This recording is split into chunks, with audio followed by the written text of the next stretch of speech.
The Houthis in Yemen have been garnering major attention since they started hijacking and attacking commercial vessels in the international waters of the Red Sea.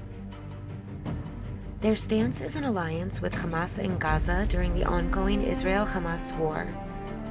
But nations across the world, including Arab Muslim nations, have had their trade routes affected and civilians harmed. But that's just the tip of the iceberg when it comes to the Houthis. In just a little over a decade, they've been responsible for the deaths of hundreds of thousands of civilians, an ongoing famine, persecution and expulsions of Yemenite Jews, the return of slavery in Houthi-occupied Yemen, the use of child soldiers, and much more. Let's take an in-depth look at the Houthis, what their ultimate goals are, and the death and destruction left in the wake of their mission. The Houthis, also known as Ansar Allah or Supporters of Allah, are a movement amongst the Shiite sect of Zaydis that have a long history in Yemen. The Houthi title came about in the 90s from the leader of the group, Hussein al-Houthi. They have long fought against the Sunnis in the region, and this fight escalated to a full-blown civil war again in 2014 with devastating results. The government of Yemen, alongside the Saudi Arabian government, took part in widespread military campaigns against the Houthi rebels attempting to take over Yemen. The death toll from the war and the resulting famine has been estimated at over 370,000 deaths.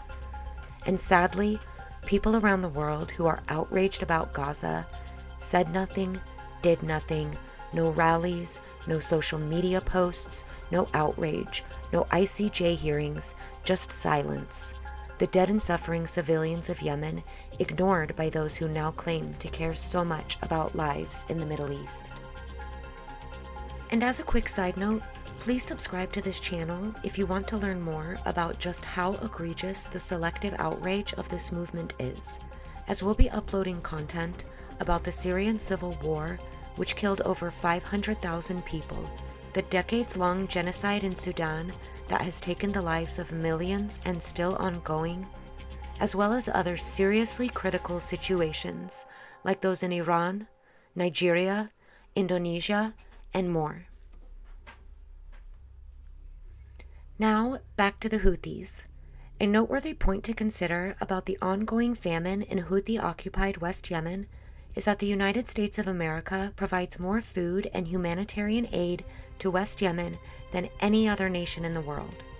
Yet the Houthi flag literally says, "Death to America" on it.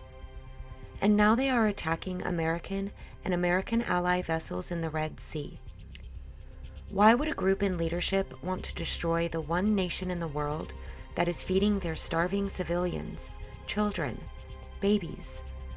And why would anyone support a group that started the war that killed hundreds of thousands and is now attacking the very people who are feeding the over 21 million Yemenis who are critically dependent upon humanitarian assistance to survive?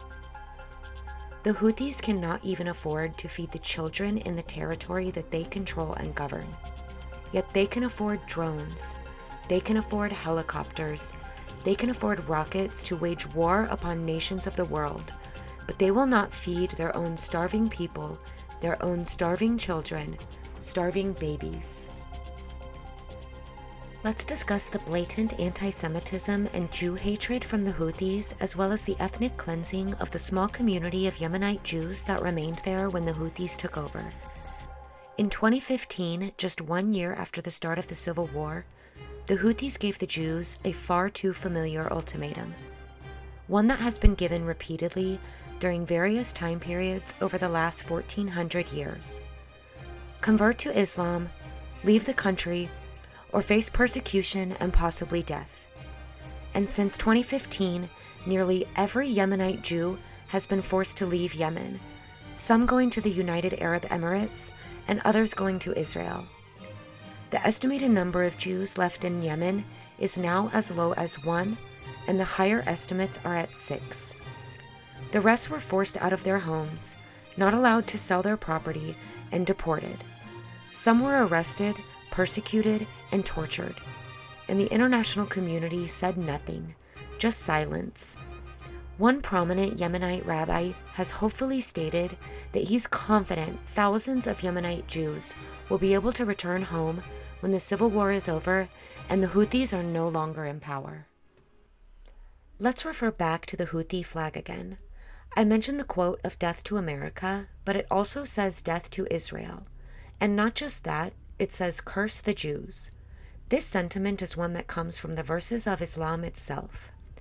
Surah An-Nisa 47 of the Quran states, "O you given the scripture, believe in what we have sent down, before we obliterate faces, turn them backwards, and curse them as we curse people of the Sabbath.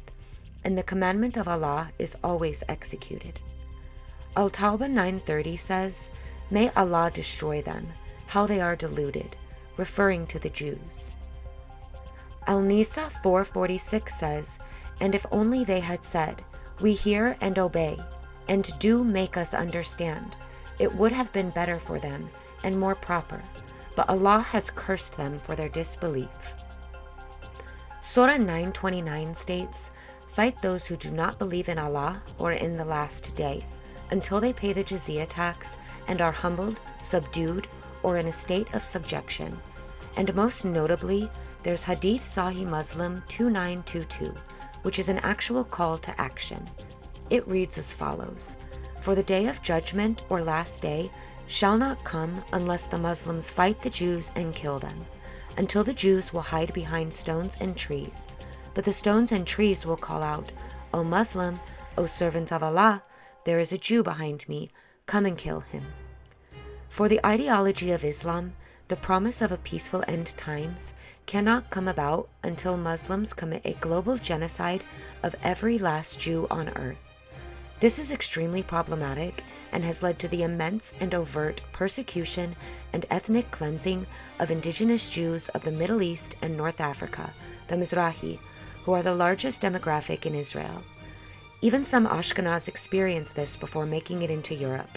Sephardic and Ethiopian Jews also historically suffered persecution by Islamists in certain areas and times. This section does not cover all the Islamic scripture found in the Quran and Hadiths that are overtly anti-Semitic and led to the continued persecution, subjugation, humiliation, oppression, ethnic cleansing, and genocides of Jewish people throughout the 1400-year history of Islam. While this obviously does not apply to every Muslim, for Islamists like the Houthis, it is simply impermissible for Jewish people to exist with self-determination. The Sharia commands subjugation and humiliation of Jewish people under dhimmi status, forced to live as third-class citizens and extorted to pay the jizya just to be allowed to simply exist. When the Houthis gather for official military drills, they do the Nazi salute, also known as the Roman salute. This is because the current Houthi movement is not truly about support of Palestine. It's about the ethnic cleansing of Jews, the destruction of Israel, and the end of Jewish autonomy and self-determination in their own homeland. It's as simple as that. It's also a safe bet to assume that the Houthis are ready for the Islamic Day of Judgment and what must be done by Muslims to enact it. Another very disturbing and concerning fact about the Iran-backed Houthis is that they brought about the return of slavery in the areas of Yemen that they control. Thousands of people are now enslaved, forced to labor at homes and workspaces of high-ranking Houthi officials. It was about 70 years ago when Yemen officially ended the practice of slavery, but now the Houthis are tirelessly working to return a full-blown system of human slavery in Yemen. Many of the slaves are African migrants, bringing back the same practices from the Arab slave trade, also known as the Trans-Saharan slave trade. You know, the one that gave birth to the transatlantic. Dissidents from within Yemen have reported that the Houthis are setting up a totally segregated societal system of masters and slaves. These slaves are not just servants and physical laborers either. There are many women and girls who are sold and trafficked as sex slaves, as well as increased instances of forced child marriage.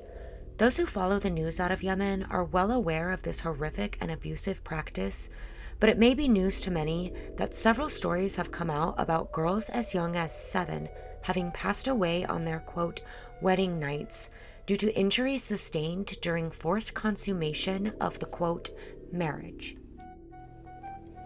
As if all we've gone over isn't bad enough, the Houthis also engage in the use of child soldiers. Children begin their psychological indoctrination as early as they can communicate. Many start military training as soon as they have the physical coordination and capabilities. Higher estimates state that tens of thousands of child soldiers have been recruited and trained since the start of the Civil War. Many have died in actual combat, and one can see images of them in military uniform posted throughout the capital city of Sana'a. Do the Houthis think that they do honor to the children they trained to die? The return of slavery and the use of child soldiers by the Houthis are just more topics that are totally ignored by leftists who actually support and promote the Houthis.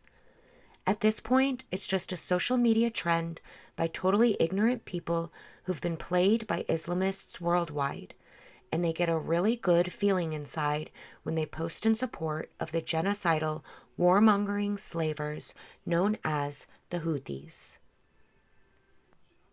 Everything mentioned in this video, plus the status of Iran funding, has led to the designation of the Houthis as a terrorist organization by many nations across the world. The United States had put them on the list, then Joe Biden took them off at the start of his presidency, but to nobody's shock or awe, he just decided to return them to terrorist organization status, as if he ever should have removed them in the first place. That kind of move tells the world that America as a nation is okay with violent revolutions that start civil wars, the deaths of hundreds of thousands, anti-Semitism and Nazism, slavery, child abuse, and more. Those are not the values of America or the West, and it's time we start standing by our values for human rights. The people of Yemen under Houthi control have been forgotten by the world, and we need to take a stand against this kind of systemic abuse of human beings, from the Houthis, from Hamas, from the Islamic Republic of Iran, and all of the proxy groups they fund. And it can't stop there. That stance must be upheld for every nation and group that is led by Islamists who violate human rights in some of the most critical situations on this globe right now, from Nigeria to Sudan to Syria and Iran, Yemen, Afghanistan, and beyond.